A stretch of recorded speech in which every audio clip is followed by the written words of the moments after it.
I always believed my mother was the most honest person in the world. The woman who taught me never to lie.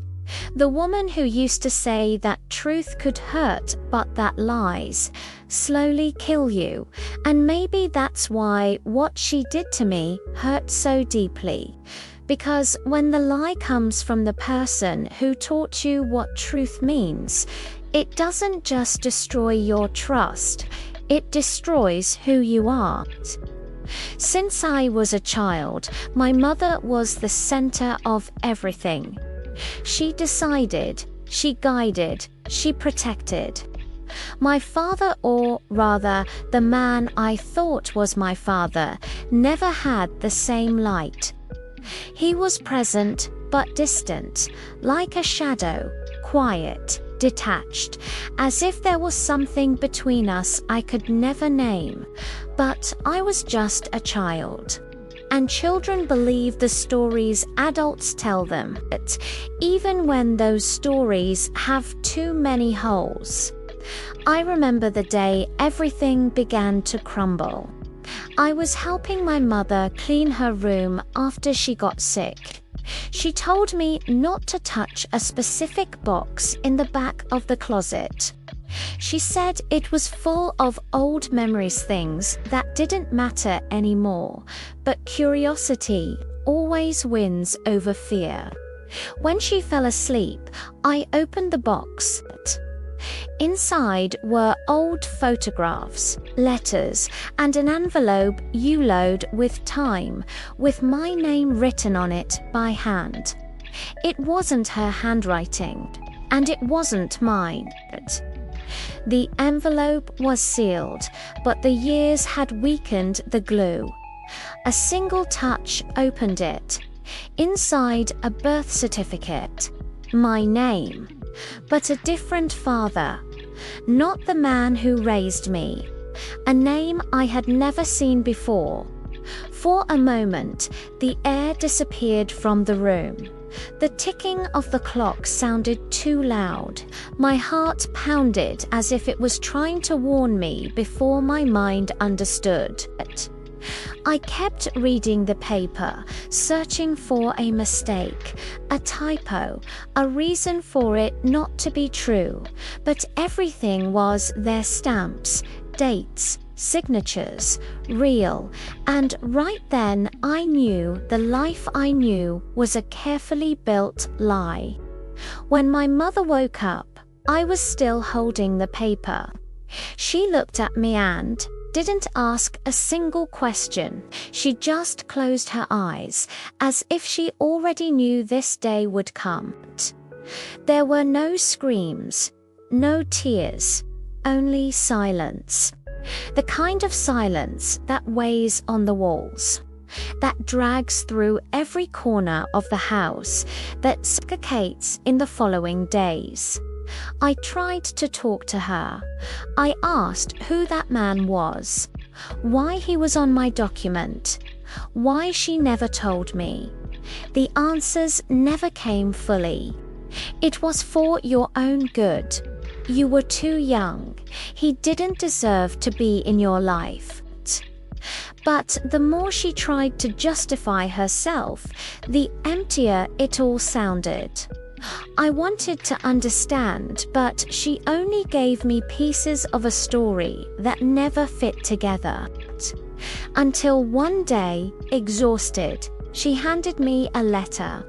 She said it was from a man named Andre, the same name written on the certificate. The letter was old. It spoke about a promise, a sacrifice, and fear, a fear I couldn't yet grasp. And at the end, a line that would haunt me for years. I trust that she do what's right, even if you never know who I am. When I read it, something inside me cracked open, because somehow that Mantha real father felt more alive in that one letter than the man who had raised me my whole life. For nights, I wondered if he was still alive, if he knew I existed. if he had ever tried to find me. But my mother avoided the subject. And when I pressed too hard, she cried. She cried like someone paying for something she couldn't undo. With time, I realized my anger was just the shadow of love. The pain of being deceived doesn't come from hatred. It comes from the memory of something beautiful that will never be the same again. My mother said she loved me, and I believe she did, but her love came wrapped in secrets. And even the kindest secrets rot with time. The weeks that followed were an echo chamber of silence. I lived in the same house, but it no longer felt like home. The walls seemed thinner, the air heavier. Even my mother's footsteps down the hallway sounded unfamiliar. We still shared the same breakfast table, but every conversation felt like small talk between strangers. I kept replaying every memory, every hug, every bedtime story, wondering which parts were real and which were performances inside her lie. Then one evening, she walked into my room carrying a small wooden box. She set it on my bed and said softly, "You deserve to know everything." Inside were more letters, old documents, and a single photograph. My mother, much younger, standing beside a man I had never seen before. The same man from my birth certificate, Andre. They were smiling. On the back of the photo, a date just 3 months before I was born. I looked up at her. She couldn't meet my eyes. And then she began to speak. She told me Andre had been the love of her life, that they had planned a future together, but his family refused to accept her. He was married, trapped in promises he never broke free from. When she became pregnant, he vanished.